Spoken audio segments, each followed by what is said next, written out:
Hey guys, welcome back to I'm Just a Fan. It's your host Ben, and today we are going to be talking about all of the free agency moves so far, a couple trades mixed in here as well. It's just kind of going to be a rapid fire, just going over some of the moves, my thoughts. Let's get into it. First, I have to start with the biggest move today. Damian Lillard has been waived by the Milwaukee Bucks.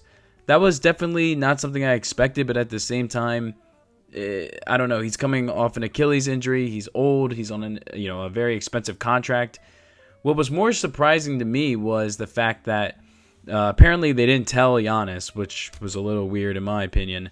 Number two, they're going to have to pay this guy the next 5 years. That's really where I'm like, whoa, this is a lot. And it's not a cheap amount. It's like $23 million for the next 5 years each year. You're going to be in cap hell for a very long time. So I'm curious to see, how do the Bucks try to finesse their way through this? At the end of the day, the goal is still to build a roster around Giannis, unless he, of course, requests a trade. But at this time, he has not done that. So I can understand pivoting off of Dame, but, where's the solution, I guess? And is there even a potential solution at all? Because there's just so much dead money now that he's been traded. I'm just curious, how are they even going to get their way out of this? And the same day, they end up signing Myles Turner to a 4-year deal for $107 million. Again, this was shocking because I didn't think Turner was going to want to leave there, but I guess the Pacers are being cheap. He's been a Pacer his entire career. He never left. They never traded him, despite all the trade rumors he's been in the last couple years. So that was shocking. Number two was just, there's been some beef with the Bucks and the Pacers. So him choosing to go there was a little interesting. I don't know if he knew that they were going to, of course, cut Dame. I have no idea. But hey, he's going to be with the Bucks. I don't hate the move again.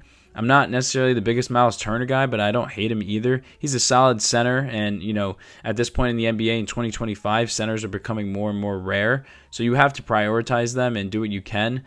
But when I look at this from a big picture move, I just don't really see how this makes the Bucks a ton better. I think it does make them better. You do lose Lopez, so you're filling a void, and you're getting better, in my opinion. But long term, you don't have Dame now. Not that Dame was doing much for you defensively anyways. But it's pretty much just Giannis, Turner, Gary Trent Jr. It's just not a lot of scoring. So I'm curious to see, what are they going to do to fill out this roster, because it just does not look too pretty going into the 2025 season. But hey, there's still time for more moves. I'm just not in love with what they got going on right now. I didn't make a video about this yesterday when the trade occurred, but hey, we can talk about it now. MPJ was traded to Brooklyn for Cam Johnson. I absolutely love the move for Denver. Denver is going to get a guy that at this point of his career is a better shooter than MPJ. He can still do a couple things here and there. And overall, he's just more consistent, in my opinion, than MPJ.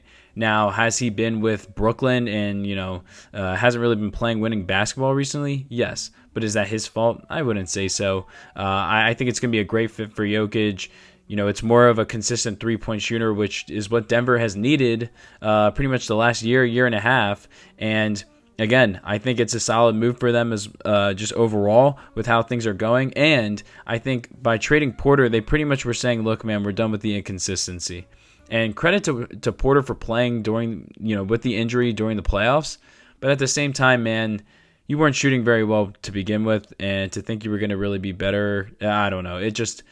It's unfortunate. It's a shame, but at the same time, he was making just way too much money for the production that he was providing, and this team still has a championship window with Jokic and Murray still on the team. They got to maximize it. I understand it. It's business at the end of the day. I like to move for Denver. MPJ can maybe turn his career around with the Brooklyn Nets, but overall, I really like it for Denver. Staying with Denver, they get Bruce Brown back, who was a solid fit for them during the championship year. I think he's going to provide some scoring. He hasn't been that great since he left Denver, but hey, maybe they can unlock him and, he's familiar with the system. I'm not sure, but I don't hate that move. And then they also get Tim Hardaway Jr. as well, a solid scorer, a guy that can shoot the three. Again, if you're noticing a consistent trend here, guys that can shoot and can score, put them around Jokic, it usually works out. Just space the floor and just make it harder to defend in general. I mean, Jokic, you're already going to have to at least double team him, potentially triple team him, and now you're just going to have even more shooters around him to score, more guys that can handle the ball as well, especially Brown.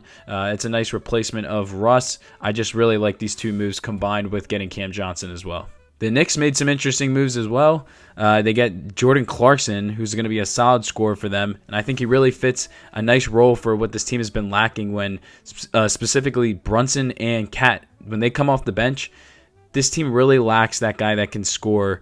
They really thought they were getting that with Bridges. We haven't seen that so far at this point with his Knicks career. OG is a solid player, but he's not much of a shot creator on his own. And again, Deuce McBride, Campaign, like these are guys that they're solid, but you really aren't going to be in love with them. So I really like the move for the Knicks with Clarkson. And then they get Yabo from my Sixers, which is just a joke that we couldn't re-sign him, but it just sounds like he didn't want to come back because he only signed for $6 million each year. It's a 2-year deal.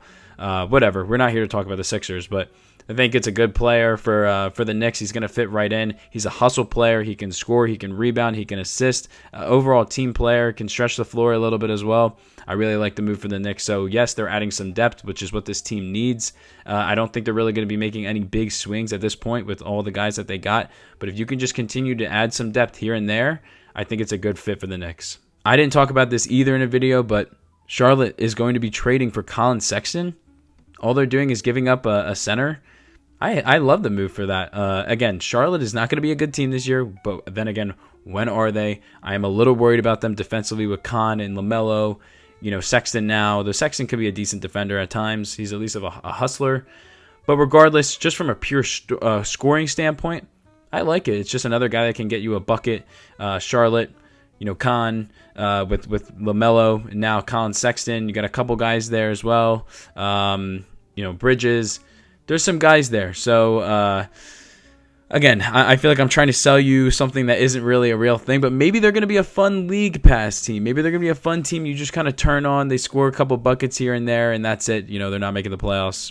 Again, we don't know with how weak the East is, but I just wanted to touch on that because Colin Sexton is still a bucket getter in this league, and I really can't hate on Charlotte for at least getting this guy, and they're giving up a center, and they just re-signed Plumlee. So, overall, I like the move for the Hornets. The Rockets have been making moves ever since they got KD. Ever since they got him, they now have signed Capela. Clint Capela is back with the Rockets on a 3-year deal. I really like that just because, look, he's not a star center at this point. But as I said, centers are pretty rare at this point in the modern-day NBA. Guys that you can actually rely on, and we saw that in the playoffs. So I think the fact that they now have Sengun, you have him, and you have Steven Adams, that's a bunch of guys that can add some size. And again, Steven Adams and him, that's a nice 1-2 punch just for, that typical defensive center that can score a little bit and he can rebound a lot and just get you a lot of those rebounds. A nice shot blocker as well. I really like that move for Houston, especially with him going back there because, Capela used to be tough. If you haven't, for some reason, if you weren't watching the 2018-2019 Rockets, Capela was tough with that team. Also, they get Dorian Finney-Smith Jr. on a 4-year deal. Again, a guy that can spread the floor, a wing player. Overall, I think Houston's really trying to maximize this roster while they can. And again, we'll see how this window is because they do still have a remotely young team. But with KD being there for 2 years, you're adding some depth, specifically when it comes to size and three-point shooting. I really, really like the two moves together. And Houston is making me, keep my eyes out for them a little bit more this year just to see how they do in the West. Again, the West is going to be stacked. We will see. But if everything works on paper, this team has potential to be really, really good next year. And last is the Atlanta Hawks, the team that I absolutely love hating on, but I can't hate on them because, number one, they've been killing it with all these draft pick trades and everything. Like, they finessed the Pelicans. I will not move on that. Number two, they get Luke Kennard on a 1-year deal, solid scorer, another guy that they can rely on who can shoot the three. And they get a 4-year deal for, I'm going to always butcher this guy's name, Nickeil Alexander-Walker on a 4-year, $62 million deal. I really like that. This kid showed me a lot this year, specifically in the playoffs. He really can score. He can handle the ball. Just, again, someone that can take the pressure off of Trae Young. And now they're making some moves. You got Jalen Johnson, the two guys I just mentioned, Trae Young, Porzingis, though I'm not a big Porzingis fan at this point. And, of course, some of the draft picks that they've had. I'm just saying, look, watch out for the Hawks. I'm not saying they're a great team or anything. They're not going to be contending. But, again, I've said it a billion times at this point, with how weak the East is this year, or at least on paper it's going to be, I really honestly like the Hawks, at least as maybe an 8 or 7 seed, which I know isn't much of a jump up from them. But if they can even just take another step from getting out of this play-in tournament crap, I think it's a W for the Hawks. And that's all I got on this one. So far, no crazy moves, but a bunch of moves that I think that we'll look back in a year and just be like, okay, so-and-so really helped this team make a deep playoff run or even maybe win a championship. Again, the NBA is all about depth now. That's what the league is about. And, you got to fill out these teams while you can, especially with, the new CBA. It's tight. Contracts are tight. You got to do what you got to do. But overall, I really like a lot of these moves. I think a lot of them are good fits as well. Like, I don't look at a lot of these moves other than maybe the Turner contract and just be like, is this a good fit for that team? So I really like a lot of these. And again, let me know your thoughts down below. What do you think about these signings? Do they help out these teams? Do they not? And let me know. Do you like this video? If you do, feel free to give it a like. And if you like my type of content, feel free to subscribe. And I will see you guys on the next one. Peace, guys.